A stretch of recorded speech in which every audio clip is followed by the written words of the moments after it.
Okay, good morning, good afternoon, good evening. Welcome to BWTM Sports Game. And apologies for earlier on.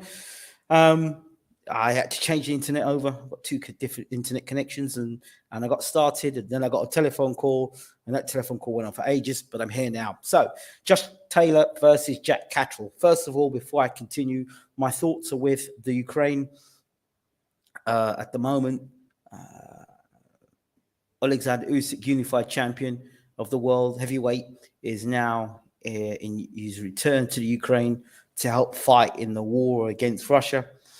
Also, not only just Usyk, but the Klitschko brothers are also fighting that war as well. I heard Victor Postol after his fight will be going back to Ukraine as well. So my prayers and thoughts are with the Ukraine at this minute in time and for those families out there. And I pray that there are very few casualties.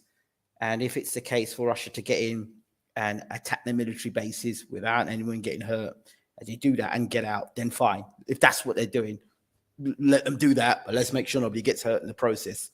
No, we don't get any heroes. You know, I understand people trying to fight for the sovereignty and all the rest of it. But at the same time, you know, loss of life is never good. So my prayers are with everyone, and including Vlad Tsarenko at the moment as well. Although he might not be in Ukraine, I'm sure he's got family members there as well. My prayers with them and all the Ukrainians. My prayers are with them at this time. The Ukrainian press have been very supportive to BWTM Sports over the years. Their press has been very good. So I just want to say a big shout out and thank you to them. Let me very quickly do this on my channel because I think people are not even aware that I'm even live at the moment. Let me just click a little button here for let me get this up now. Yeah, let me get this up now, turn this down and very quickly do this. People probably thought I'd got off. Let's do this here and then bang. Yeah, right. So I've done that now. Okay. So Jack Catterall against Josh Taylor. My thoughts. Very poorly promoted. I don't know if that's because Josh Taylor's not a big ticket seller and Jack Catterall's not a big ticket seller. But I guess a little bit of a shover, a push and a pull during a press final weigh-in will have got people a bit more excited, a bit more hyped. Josh Taylor is always, you know, he's when he beat O'Hara Davis and the fashion he beat O'Hara Davis, I thought, you know what? This Josh Taylor could be pretty tasty. He's gone on to be undisputed champion. Just a bit tasty. But, you know, the one thing about Josh Taylor's temperament is that he seems to be like a guy who can be easily provoked or one that seems to be. That's the impression I get of him. And do you know who Josh Taylor really reminds me of? Another Scottish fighter, Scott Harrison. Scott Harrison and Josh Taylor seem to have a very, very similar type mentality, very aggressive, very in your face, very, you know, strong mentality, really strong self-belief. And Scott Harrison was one of my favorite fighters at featherweight. You know, physically very strong type of guy, and I had a lot of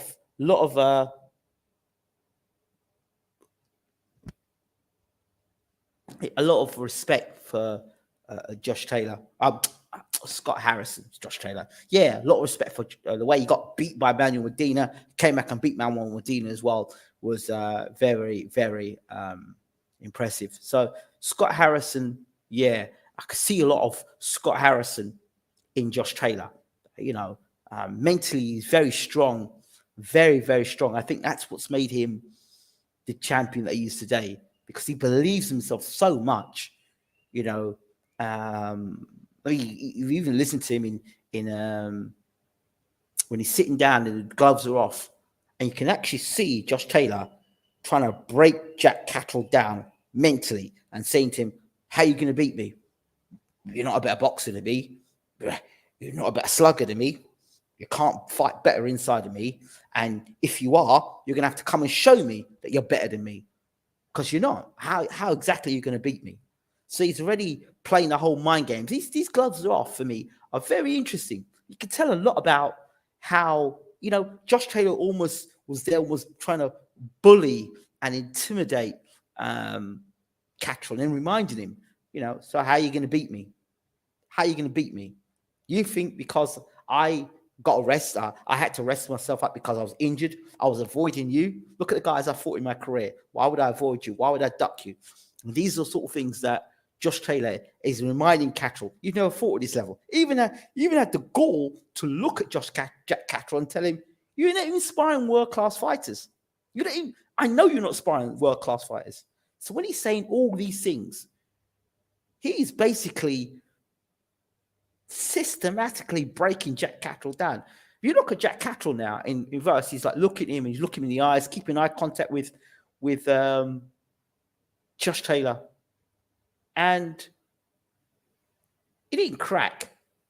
He's like, well, yeah, I expect all this to come. He didn't crack. He fired back as well in his own little way. But I don't think Catterall's the type to get into all this sitting down talking and stuff. I think a lot of it probably flew over Catterall's head, to be honest. I think he's like, you know what? I've got a job to do. I've got a family to secure, and this guy's in my way, and I've got to beat him. And I'm not going to waste energy deal with this guy. Some people don't waste energy because it's not they haven't got the brain cells. They just haven't got the capacity or the emotional intelligence to take in all of what you're telling them and take it to heart and get emotional and get about it. Some guys can just sit there and look at you and just do talking and just look at you and say, all right, oh, okay. Is that what you think? Okay, I'll beat you. Don't worry about it. I'll beat you. It's, and so there's a lot of the mind games being played there by Josh Taylor. He's a champion now. He's 18 fights. He's not had a lot of fights in his career, but he's fought top quality opposition. So he's got every reason to believe that Jack Catterall's just a mandatory contender. But really, you know what? I've got bigger fish to fry. I got Terence Crawford I could fight. I've got other guys I could fight. I could fight Tank Davis. I could fight other guys. I can move up to the welterweight division and take on the best welterweights in the world. That Crawford thing, you can see it's being kind of promoted, built up there because Crawford was in the building for the Khan fight. We know Crawford's already seen Josh Taylor already. So it's all there brewing nicely for Taylor, undisputed, two undisputed lightweight champ. One was undisputed lightweight. No, light welterweight.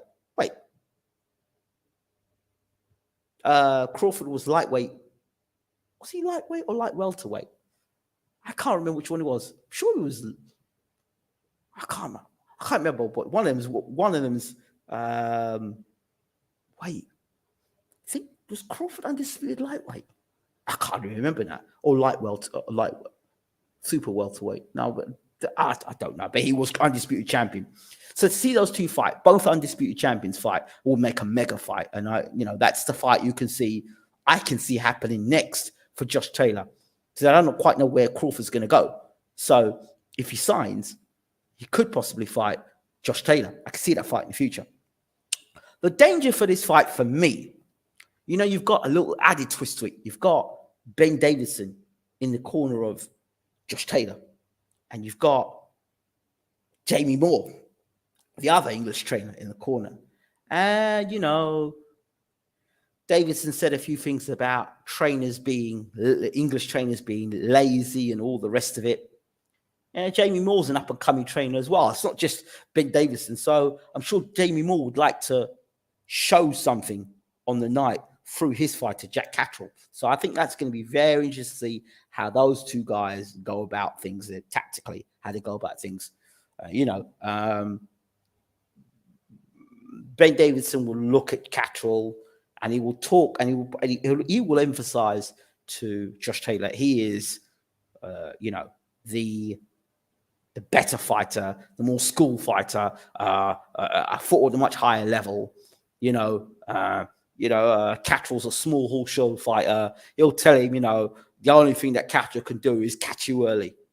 And you know what? We just got to be careful early doors, but late rounds after he's blown off his, shot his load, as they say in boxing. Once he's shot his load, after 6-7 rounds, then he'll slow down, be easier to hit, And in the championship rounds, that's what Taylor's going to take over. And kind of that's how I kind of see the fight going. Unless Catterall leaves himself open early, trying to be a hero, and gets caught and gets dropped, walking onto a big one, because he's fighting at a different level. Stuff you get away with at lower level, when you make them same mistakes at world class and elite level, you're going to get tagged, you're going to get hit, you're going to get hurt, and one shot like that can knock you out or knock you over and change a fight. That being said, I do think that Catterall will come out and within the first 6 try to land something, land that big left hand. Both southpaws land that big left hand on Taylor to see if Taylor can take the power. I really believe it. I don't believe he's going to try and outbox Taylor. That would be suicidal. I think he's going to draw. I think he's trying to wind him up and draw him into a fight. And that would be the strategy I would tell to Catterall. Say, Catterall, listen, the experience he's got, Josh Taylor's got, is only effective if you allow him to have that experience. But if you come out early, come out blazing out the first round, and you actually catch Taylor and you drop Taylor, that's a new experience that he's got to work with. Taylor's shown to have a very good chin, but he's hittable as well. Now, looking at Jack Catterall, you look at Jack Catterall, he does his shoulder roll sometimes. He still gets hit with that shoulder roll. He's there to be hit, and he's getting hit, Jack Catterall, at a lower level. Now, I've always liked Jack Catterall. I didn't like his last fight, to be fair. I wasn't too impressed with his last fight. I don't know if it's because of the COVID and the time off for Jack Catterall, but he was getting hit too often for my liking. And that shoulder roll, he was still getting hit with those shots. I didn't like that. I don't like to see guys when at the lower levels, with all disrespect, when you're fighting at lower levels, when you're fighting at C class and D class level, and you get nailed shots, big shots, I don't like that, because if you're getting nailed at C and D level, when you move up to A class and you make them same mistakes where you can shoulder roll and maybe take that shot and move forward, at A level, that's where your ass is on the canvas and you're getting knocked out. You understand? So Catterall's going to have to be careful that when he comes in. But like I said, what you really want is to see Josh Taylor. He's back in front of a big crowd. He's fighting at home in Glasgow. He's fired up, right? Now you want to put on a show. It's very few fighters that can go in their hometown and not get caught up by the whole emotions and getting caught up by the, I'm the champion. The next fight is against Crawford and Jack Catterall. He's a small hall fighter. I fought a much better level. I fought better fighters. I just get this guy is nothing real special. You can begin to believe your own hype. And if he's not careful, he could end up fighting to the level of Jack Catterall. That's the only way I see Josh Taylor losing this fight. And it's there. The banana skin is there. It's all set up for the upset there as well. Taylor coming in, the favorite, is coming in, rightly so, fought at a better level, much higher level. Jack Catterall has fought nowhere near that level. But because he hasn't fought nowhere near that level, doesn't mean he's not that level.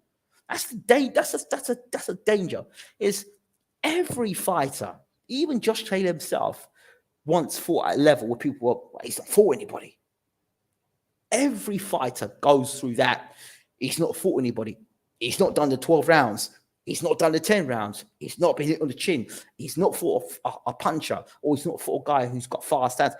You get asked them questions. So for Josh Taylor to sit down and say, oh, well, you had world-class sparring and, who have you fought and who have you beat? Well, could I ask you yourself the same question, Josh? Before you stepped up and had those big fights, could I ask you the same question? Do you understand?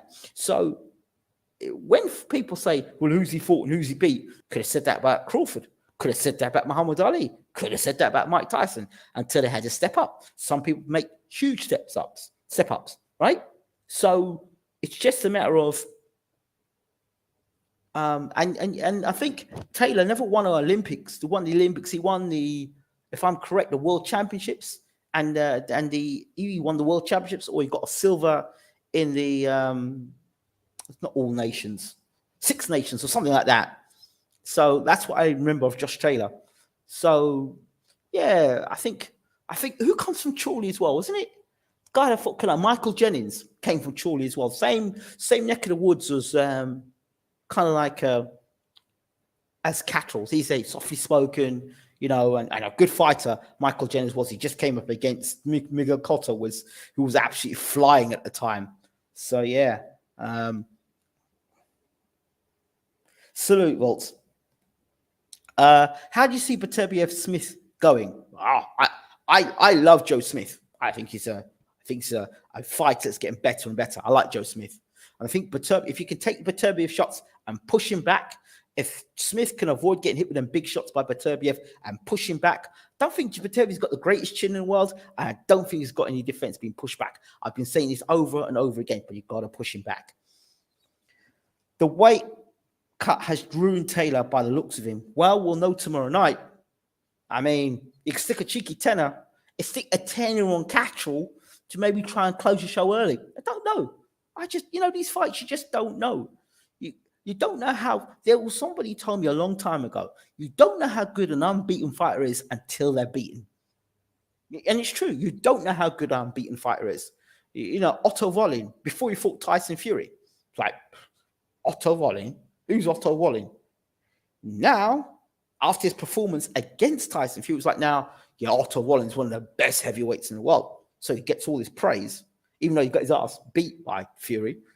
He gets all the praise for it. So you just don't know how good Catterall actually is. You just don't know. What are your thoughts on Matchroom losing purse bids on the Zach Parker, Demetrius Andrade fight? Andrade's not a ticket seller. Eddie won't care much. Listen, Eddie and Matchroom, the best thing that's happening to Matchroom at the moment, for Matchroom, is the possibility that Usyk may vacate those titles and may not fight Joshua. Yeah, that's it. But Matchroom, remember I said this before. When people were saying to me, you're biting on Eddie, you're hating Eddie, you did it. I told you, the stable is not strong. I told you that. And and I said this before about fighters who are not ready to fight. How are we doing, James? So I said that his stable's not great.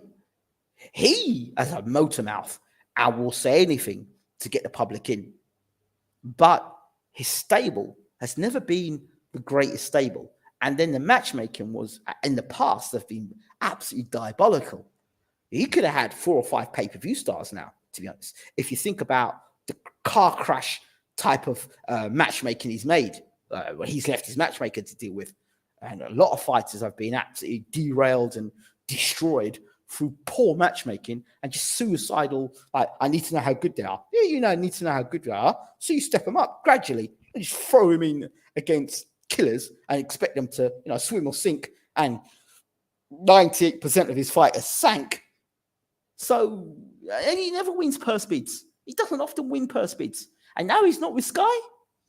Now Eddie's on this. So I'd like to get him to write a book in about 2 years from now, how he deals with being that way. I tell you, my feeling is, right, but personal feeling, I feel that Eddie's big mouth and going to America and saying he's going to dominate America and all that rubbish, I think the Americans are going to have turned on him.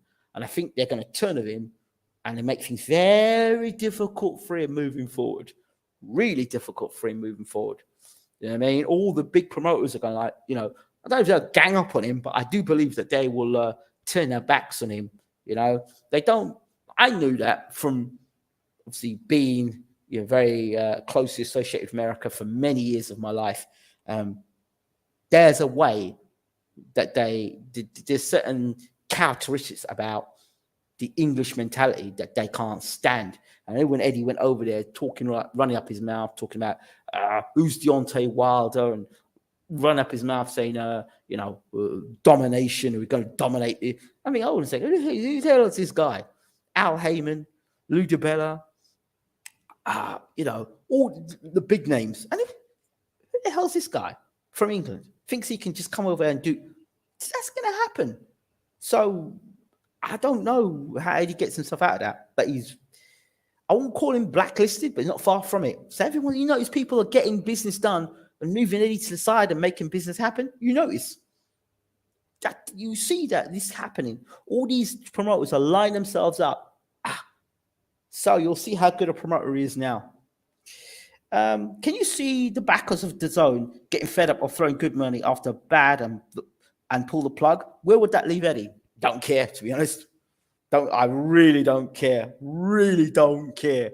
You understand? I've always had this the belief he's smash and grab the money, and as soon as they get his money, get as much money, squeeze as much money out of boxing, and then disappear. You know, I don't know if he'll try and, take his angle and try and become a broadcaster, or I don't know, because he's got the ego to do it. You understand? But I said all this to you a long time ago. Kingdoms rise and kingdoms fall. I said this years ago. You don't listen to me. You don't listen to me. You'll think Engel don't know what he's talking about. Well, now, even one of my biggest detractors the other day said, you know what? All that stuff you were saying back then is all coming to pass now. Listen, I'm not saying Eddie's a snake, but a snake will always be a snake. No matter how many layers of skin it sheds, it's still a snake. The way a person operates, I'm not calling Eddie a snake. I'm just saying, just the way a person's character is, you might end up rubbing up a whole lot of people the wrong way. And that's what I feel has happened. And for no reason, because you've got a bit of an ego. And when you do wrong to people who've not really wronged you, that comes back to you. And it comes back tenfold. So me, don't care. In fact, I'd be glad, because 2 fights, one fight in particular, Wilder versus Joshua, that's a fight that, as I said before, should have happened. But Big Mouth was in the way. And that's why, he'll defend and say it wasn't him, but we damn well know it's him. So it is what it is. And I don't care. To be honest, I really don't care. I'm really more interested in hearing what's going on with Frank Warren. I'm really interested to hear what's going on with Ben Shalom, the new kid on the block. I want to see what he's doing. I like what I see of Ben Shalom. I really do like. Yeah, he's going to make mistakes. He's still young, but I like his freshness. I like the way he's trying to make the big fights. Imagine 10 years we waiting for Khan Brook, and now this guy comes out of nowhere. Guy literally comes out of nowhere, and he makes Khan Brook. Huh? Think about that. Serrano Taylor, a guy from YouTube has to come and make the fight happen. A guy from YouTube to make Serrano Taylor. We're going to get Taylor versus, not Taylor, we're going to get a Shields versus Marshall. That's going to happen as well. Sort of big fights that you could possibly think about. That if they can deliver Brook Khan, the future is great and bright for Sky. And they're pushing and investing. But I think they're pushing and investing with a guy in Ben Shalom whose attitude is very different to Eddie's. So we're going to see what Ben Shalom can do with the Sky platform. Started off really well, and he set himself a nice standard. Now he's going to have to keep that going. Can he do that? Is it realistic? But with Sky backing him, I wish that man all the best in the world. I really do. I really want to see him do well.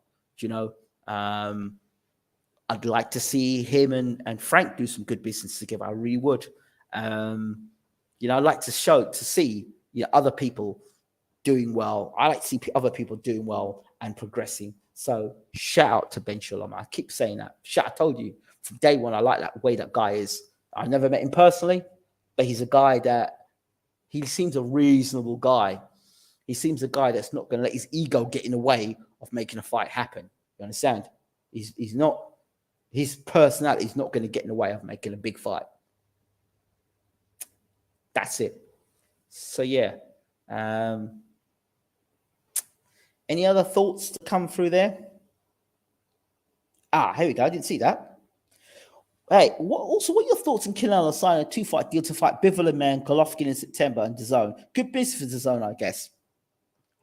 Very presumptuous, unless we know something that Canelo knows something that we don't know, right? Does Canelo know he's just going to walk through Bivol and then go and fight Golovkin? What happens if he gets cut? What happens if he gets outboxed? What happens? What happens if Bivol drops in that fight and stops him? Then what happens? Bivol's a good fighter, technically very skilled. He might be flat-footed himself, but he's a good fighter. I've always called him, I've said he was the best light heavyweight in the world.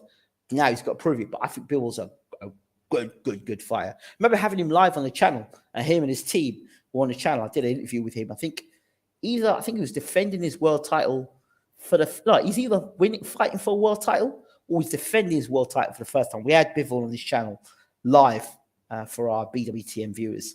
So check that out. Check the interview out with myself interviewing Dimitri Bivol. He's a very, very good fighter. Got a lot of respect for him. He gets a lot of flack, but he fought more or less the who's who of the light heavyweight division. And I don't know why he keeps getting such flack, Bivol. I really don't know why. Yes, he didn't look great against Craig Richards, but Craig Richards might just be a very good fighter. We'll see what Joshua Buatsi does. Again, another one of those fighters who I don't have the greatest faith in. Joshua Buatsi. Good fighter. I just don't think he's where the expectation where everyone's got him. I just don't. He gets hit too often, way too often. And he's, again, fighting at lower level. You see? I said the same thing about Berlanga. Berlanga's chinny. I warned you, he's chinny. So now got dropped 3-4 times in that last fight. So they've pulled it back to good old Steve Rolls to come in now. Can't punch Steve Rolls. So, Berlanga will be back on that knockout trail. That's the plan. But he's got to learn to box. He's got to learn to have a defense. With Beterbiev Smith being made, what is Yard's next move? You'd think the Buatsi fight would be the fight that people would clamour for and would want to see. Buatsi versus Yard. So domestically, maybe Yard can go and fight for European title. I don't see why he shouldn't fight for European title. Who's the British light heavyweight champion? Isn't that Buatsi? Yeah. So once he go and fight for the European title, or go and fight for the Commonwealth title. Oh, what's this? Got a press release come through here. That's not good. Yeah, press release. It's just come through. Statement. And let's just say.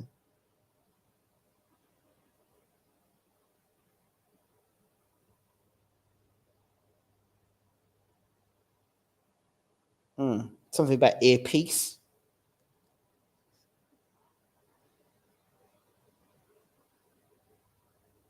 Yeah, it's a tweet by it's a press statement that's come out from Earpiece. I don't know much about Earpiece, but yeah, some issues have been happening at the airport. Yeah, okay. Sorry about that. So yeah, I would say Yard should go and fight for the European title. He looked very impressive in that fight against King Arthur. Or I tell you what. A third fight between King Arthur and Yard? Maybe that fight could happen. A third fight between Arthur and Yard, if anybody wants to see. Yeah. If Beterbiev beats Smith, do you see Yard fighting him as mandatory? Okay. If Yard fights Beterbiev as mandatory, what Yard's got to do, again, he must back Beterbiev up. I don't think Beterbiev's got as much power on the back foot as he does the front foot, and he's got no defense. So if I'm Yard and Yard's team, I say, listen, don't allow this guy to get onto the front foot. Don't allow this guy to get that jab going, and don't allow this guy to crack you with big right hands because you're going to be on your back. You need to push this guy back, use your physical strength, push him back, take him into a dogfight, like how you did against Arthur. You've got to take the fight to him. Double up your jab, push Beterbiev back. He's getting older. Push him back, get him against Rhodes, and land your right hands on him as soon as possible. That's what I will tell Yard to do if he fights Beterbiev. I'm just not convinced of Beterbiev on the back foot. When he's on the front foot, oh yeah, he's punching power is something. But on the back foot, he's back against the ropes. Callum Smith. Now another fight, or Callum Johnson. Another fight will be quite good is Yard versus Callum Smith. Or Yard versus Callum Johnson. Yeah, 2 fights. At light heavyweight, that'll be quite interesting. how does Smith bowled against Yard? If Yard wants to test himself to see if he's really genuinely world class and not world class for getting knocked up by Kovalev, he should fight Callum Smith. Former unified champion. Is he undisputed or unified? I think he's unified. Was he undisputed? I can't even bloody remember. But he had some belts, Callum Smith, and he won that tournament. So, good fighter. Fought at the highest level, even Canelo. Yard versus Callum Smith is a fight I would make. Good fight for Yard. See whether he can actually get past the jab now, because that jab's a problem for him. Jab, jab, jab. You see him get past the jab. Once he gets... See, Smith is a fighter that's, I think, perfect for Yard, because that Smith, if he backs Smith up, Smith is not going to give any artillery. He's not going to fight back. So that's a good fight. Callum Smith. Johnson, a different kettle of fish. Different kettle of fish. Yeah. Anybody else want to talk about anything before I disappear? So for tomorrow night, Taylor versus Catterall. I think if Taylor is going to win the fight, I think he does it second half of the fight, when Catterall begins to slow down and you go into championship rounds. I think that's where I think Taylor may get the stoppage. If Taylor's to get beat in this fight, I believe it's because they underestimated how good Jack Catterall actually is. So that's my thoughts on that. Don't think there's anything else to talk about tonight, really. Yeah, that's it. Okay, thank you all so much for watching. This is BWTM Sports as always, and we are out. Have a really good night. Don't think there's anything else to talk about. Have a good night. Take care.